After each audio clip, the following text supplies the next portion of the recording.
Dragons, creatures of magnificence, brilliance, and power. A staple in any high fantasy world. They are powerful, intelligent, and fantastical beings.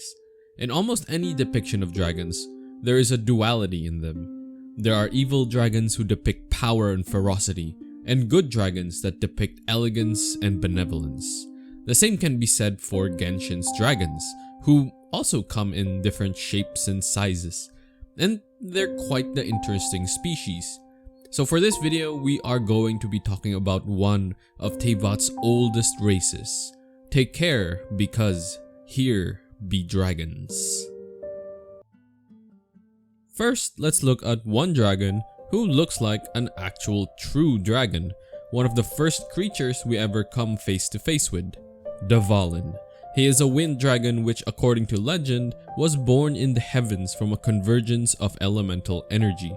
As far as aesthetics and biology go, Dvalin is a bona fide dragon.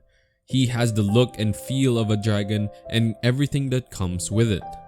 He is about 2,000 years old, and like most fantasy dragons, he is able to use a breath attack, one which creates anemo projectiles. He is also able to create tornadoes and control anemo. He is fairly large and he can fly. He is considered one of the four winds of Mondstadt and would come to the city's aid when summoned. This happened 500 years ago during the Cataclysm, where he fought alongside the Anemo Archon against another dragon known as Durin, which we'll get to in a bit. Dvalin also has an appreciation for music, which is how he came to befriend the Anemo Archon, who is a master of songs. As far as we know, he was born from the heavens, already fully grown, but with the mind of a child. Curiosity led him to the Anemo Archon's songs and fell in love with his music when he sang about the dragon's beauty. Due to this, Dvalin decided to stay by his side as a friend, and he learned human speech and singing techniques. Now going back to Durin, the dragon that Dvalin and the Anemo Archon fought, he also has the depiction of a true Western style dragon. However, unlike Dvalin, Durin was gigantic in size and towered over Dvalin. But legends say Durin was created by an alchemist and is not a true dragon, but rather a manufactured one. And it might be due to this that his blood is a vile poison, as the dragons of Teyvat in their highest form are seen as beings of purity. We know this from the biology of Vishaps. But why Vishaps? In Teyvat, dragons are often associated with Vishaps, but Dvalin and Durin may or may not be a Vishap. Well, for Durin, we almost know that he's not a Vishap. Now, we haven't seen any Anemo Vishaps, so we can't say for certain if Dvalin is one or not, but he certainly is a true dragon in all sense of the word. What does it matter if he's a Vishap though?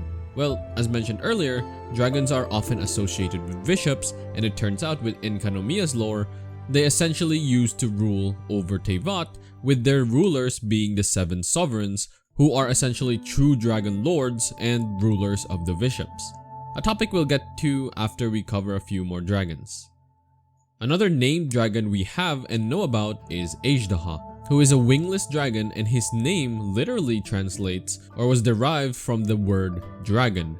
Interestingly, he is also considered a Vishap despite his body pretty much being created by Zhongli. Well, when Zhongli pulled him out of the earth, his form pretty much resembled that of a Vishap, but his current body was created by the Geo Archon. Despite this, he is in fact a Lord of Vishaps. It is his official title. According to legend, he was a blind Geo life form until he was found by the Geo Archon.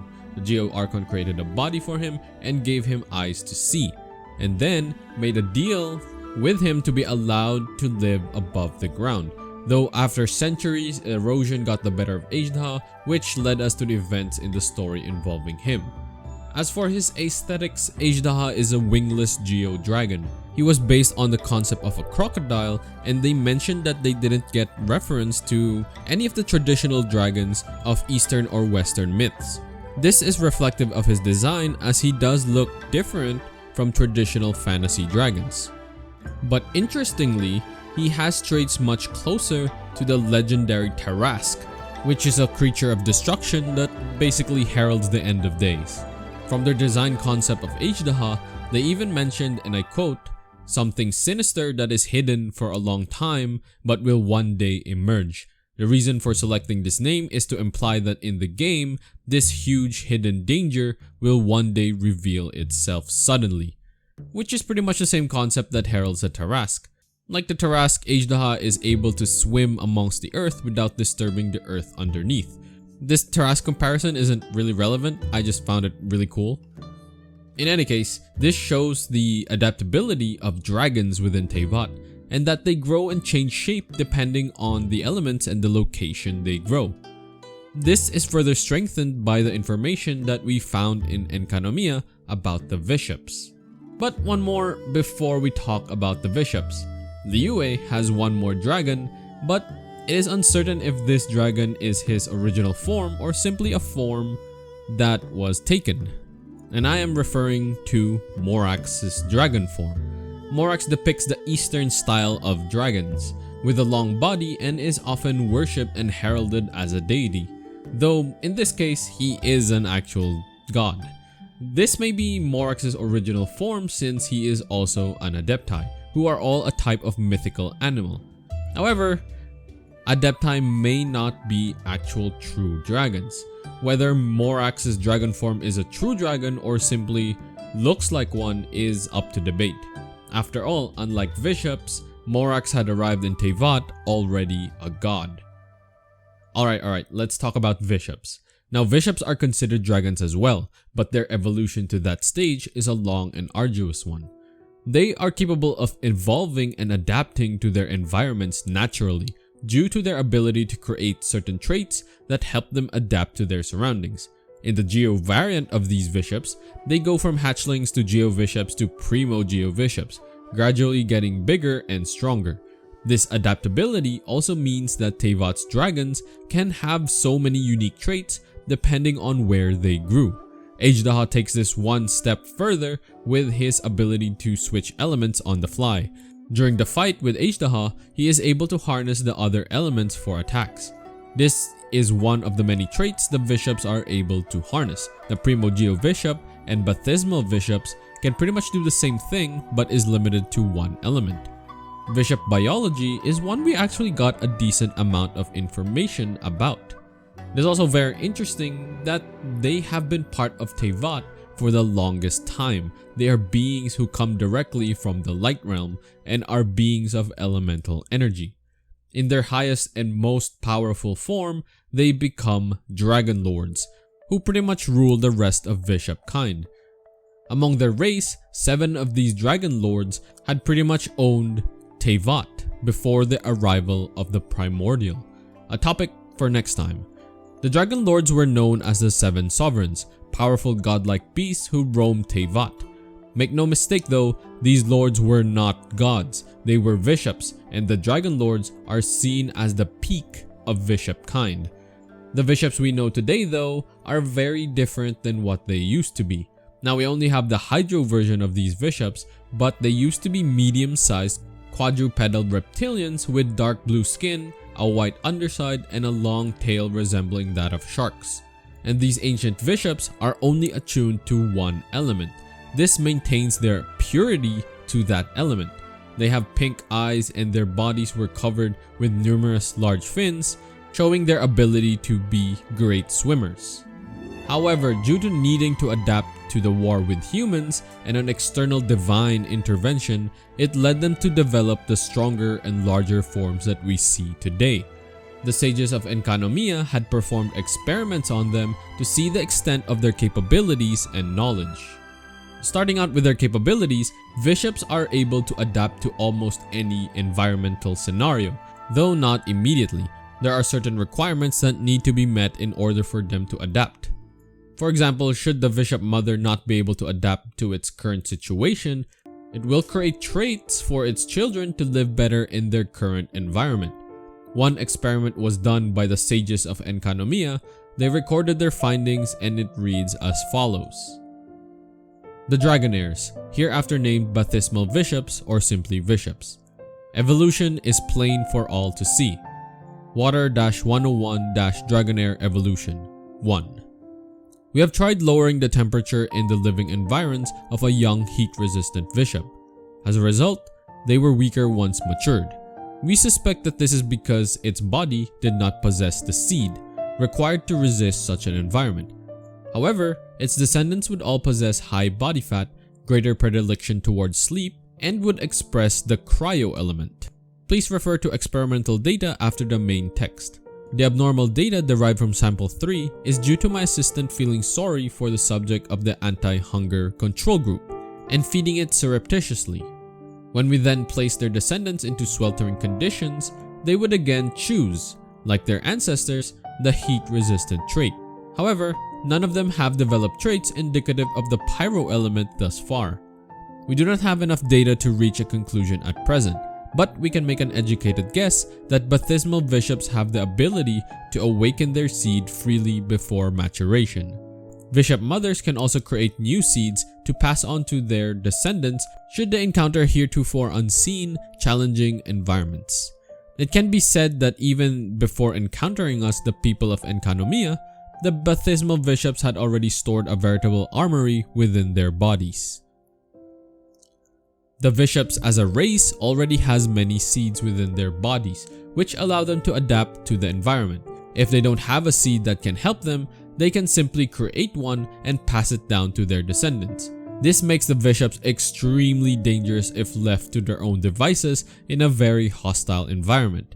In addition to that, they are intelligent as well and capable of communication with one another. This was also shown through an experiment done by the sages. The records for that experiment reads as follows. The results of the intelligence tests are astonishing. Void-207-Vishap Intelligence Research. Through a screening process consisting of rewards and punishments, although previous research indicates that screening is unnecessary, Vishaps are one and all adapters par excellence. The linguistic capabilities of Vishaps 4 generations down are starting to approach that of a 12-year-old human student. Perhaps it might be more accurate to say that Vishaps always had their own methods of communication, and what they are displaying here is their ability to learn.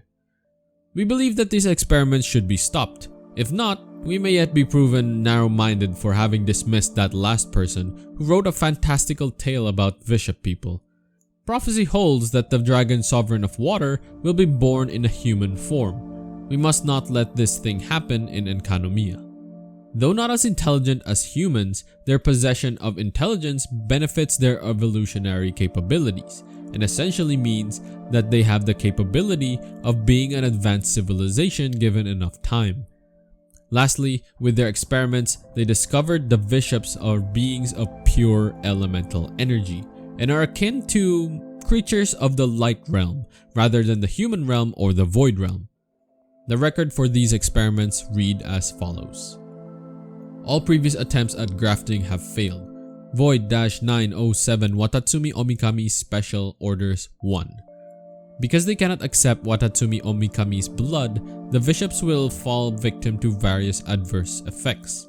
Perhaps they are not yet strong enough, but we cannot be sure. Indeed, according to our rationalized Vishap evolutionary roadmap, we should have already bred the strongest Vishap possible. The grafting can be considered a success. Void-907-Watatsumi Omikami Special Orders 3. The rejection originates from the Vishaps having been beings of the light realm, also known as elemental creatures, and thus being at odds with the human realm of which Omikami and its choral vassals are a part. All experimental logs are closed. No experiment conducted here resulted in the death of any Dragonaires. They all lived to see the end of their days. Praise be to Watatsumi Omikami, gracious and beneficent. This is actually quite odd, as Teyvat seems to be more naturally inclined with the light realm than the human realm or the void realm. Bringing back the 7 Dragon Lords, they seem to be the final evolution of the Vishaps' long and arduous evolutionary process, but their nature seems to be more natural than artificial in that Teyvat must have sovereigns in one form or another. Unfortunately, or perhaps fortunately, the baptismal Vishaps have pretty much lost the ability to grow into Dragon Lords. This is due to the fact that they lost the purity of their species by mixing other elements in their evolutionary tree. We read this from the Bolt Eater Baptismal Bishop description. A bishop that dwells deep beneath the oceans. Due to certain social adaptations, it has manifested a form aligned with the electro element. Following the fading of the seven sovereigns' power, a new generation of sovereigns is presently being born. But now that the baptismal bishops have evolved in this manner, they have lost their purity. As such, the Dragon of Water will no longer be born among their ranks. Prophecy holds that the new Dragon of Water will definitely descend in the form of a human. It mentions that a new generation of sovereigns are being born, but the Sovereign of Water can no longer be born from the bishops and instead will be born as a human. The fact that a new generation of sovereigns are being born rather than simply being the bishops' capability of evolving into them suggests that the sovereigns are naturally part of Teyvat's world. Now, the Sovereign of Water may have already been born, and this next part is pretty much just a theory, but the Sovereign of Water may be Enkanomiya Kokomi. Kokomi's outfit resembles the original look of the bishops when they were still pure, and her constellation known as Dracena Somnolenta, which means seat of the sleeping dragon, a reference to Zhuge Liang, who was known as the hidden dragon. Even the appearance of Kokomi's constellation looks like a dragon.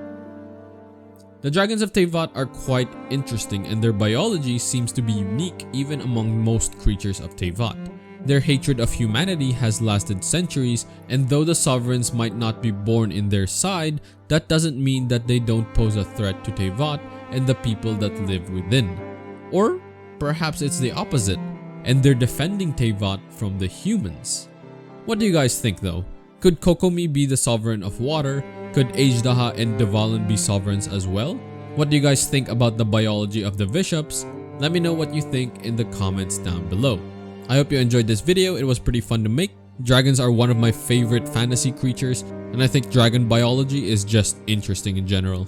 But yeah, thank you for watching, and see you next video.